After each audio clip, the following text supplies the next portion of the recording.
A Bíblia é uma coleção de muitos livros contando uma história unificada do início ao fim. Mas todos esses livros foram escritos em vários estilos literários. É como se você estivesse dentro de uma livraria onde cada corredor tem um tipo de literatura. Há livros de história, de poesia ou não ficção. E quando você está num corredor e escolhe um livro, terá algumas expectativas e estará procurando coisas diferentes. Certo, todas essas obras são de literatura, mas comunicam algo de maneiras diferentes. Sim, e a mesma coisa acontece com a Bíblia. Se não prestarmos atenção ao estilo de cada livro, não vamos entender o quão genial eles são.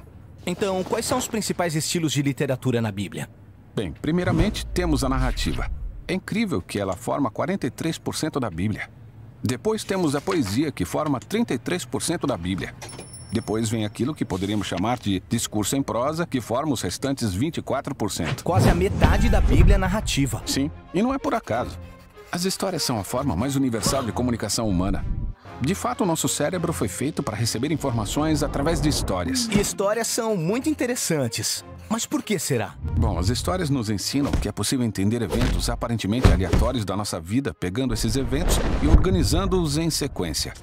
E quando estão juntos, você consegue ver o significado e o propósito de tudo. E o que é que conecta tudo isso? Isso, as boas histórias sempre têm um personagem que quer alguma coisa. E por meio desses personagens, o autor pode explorar grandes perguntas da vida, como quem somos nós? Ou o que é realmente importante na vida?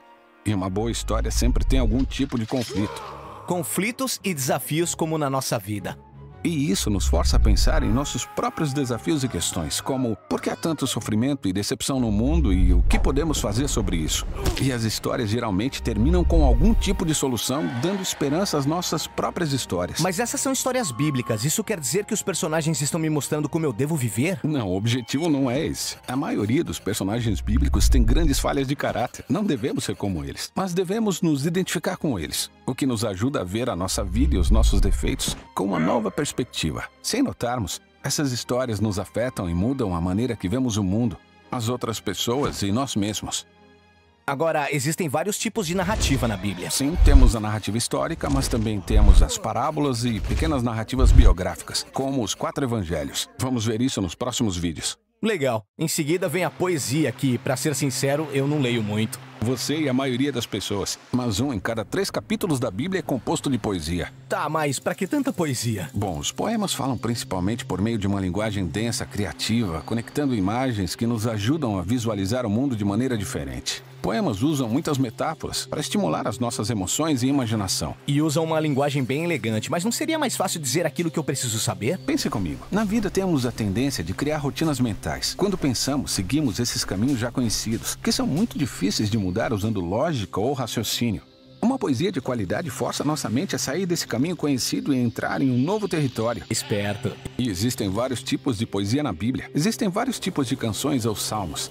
Há a poesia meditativa dos livros de sabedoria e também a poesia impetuosa de resistência dos profetas. Certo, o último grande estilo literário é o discurso em prosa, que constitui 1/4 da Bíblia. Sim, ela inclui discursos, cartas ou ensaios. Aqui o foco é a construção de uma sequência de ideias ou pensamentos que formam um argumento linear e exige uma resposta lógica. Algo do tipo, ei, você já pensou nisso? Você deveria pensar em como isso se liga a essa outra coisa. E se fizer isso, verá que o resultado é este. Portanto, diante dessa conclusão, você deveria parar de fazer aquela primeira coisa para que o resultado seja essa outra coisa. Então você tá usando a lógica para me persuadir. Isso. O discurso nos força a pensar com lógica e coerência, e depois fazer algo a respeito.